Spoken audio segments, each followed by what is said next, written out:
हेमंत सोरेन से जुड़ा हुआ ये मामला है। फिलहाल हेमंत सोरेन जेल में हैं। लगातार उनके मामलों की कोर्ट में सुनवाई चल रही है और कल का दिन भी काफ़ी अहम है। क्या कल राहत मिल सकती है, कल फैसला आ सकता है उनकी जमानत पर।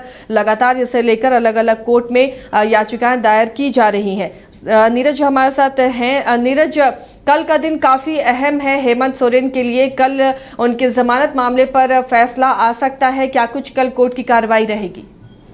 देखिए, बीते दिनों पूर्व सीएम हेमंत सोरेन ने एक जमानत याचिका प्रोविजनरी बेल की एप्लीकेशन डाला है, औपबंधिक जमानत जिसे कहते हैं। उसमें उन्होंने 6 मई को जमानत की मांग की है, क्योंकि उनके जो बड़े पिता हैं उनकी बीते दिनों मौत हो गई थी, देहांत हो गया था और उन्होंने पीएमएलए कोर्ट में भी ये याचिका दाखिल की थी और 13 दिन की जमानत की मांग की थी। हालांकि उनके जो मांग था कोर्ट ने ठुकरा दिया था और याचिका भी खारिज कर दी गई थी और जिसके बाद वो झारखंड हाईकोर्ट का मुंह किए हुए हैं और झारखंड हाईकोर्ट से आग्रह किया है कि जो 6 मई की तारीख है उस दिन उन्हें बेल दिया जाए, ताकि वो उनके जो बड़े पिता हैं उनके जो अंतिम संस्कार समेत जो अन्य कार्यक्रम में आए होते हैं उसमें वो शरीक हो सके। तो इसकी मांग की गई। हालांकि डिपेंड करता है कोर्ट को कि कोर्ट क्या कुछ कहती, कोर्ट क्या कुछ जो है निर्देश जारी करती है, क्या उनकी याचिका एक्सेप्ट होती है या फिर रिजेक्ट होती है, क्योंकि पीएमएलए कोर्ट ने उनकी याचिका को खारिज कर दिया है और हो सकता है कि जो ईडी है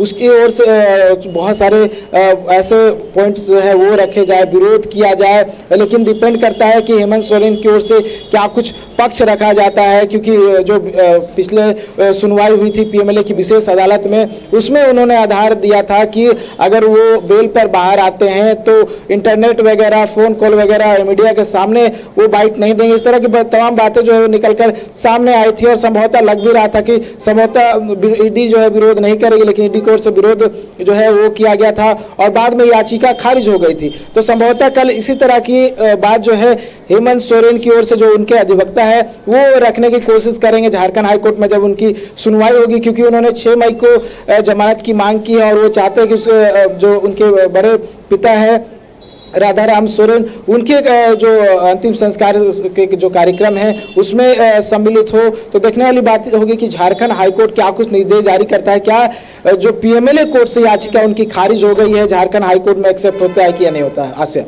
चलिए, शुक्रिया नीरज इस तमाम जानकारी के लिए। तो कल का दिन अहम है और पूर्व मुख्यमंत्री हेमंत सोरेन लगातार जमानत के लिए अलग अलग याचिकाएं दायर कर रहे हैं और ये औपबंधिक याचिका जमानत के लिए उन्होंने याचिका दायर की है, जिस पर कल फैसला आ सकता है। 6 मई को श्राद्ध क्रम में शामिल होने के लिए उन्होंने ये याचिका दायर की है। तो फिलहाल इतना ही, लेकिन खबरों के लिए आप जुड़े रहिए न्यूज़ बाइस्कोप के साथ। एलीट इंस्टीट्यूट, अगर आपके अंदर चाह है तो एलीट आपकी राह है। आईआईटी हो या मेडिकल, आप चाहते हैं अपने आप को उत्कृष्ट दिखाना, आप चाहते हैं खुद को एक आईआईटीएन के रूप में दिखना या मेडिकल के क्षेत्र में आगे बढ़ना, तो एलीट आपके लिए एक बहुत बड़ी ताकत के साथ आपके सामने है। आइए, खुलिए, बढ़िए, पहुंचिए। Elite institute.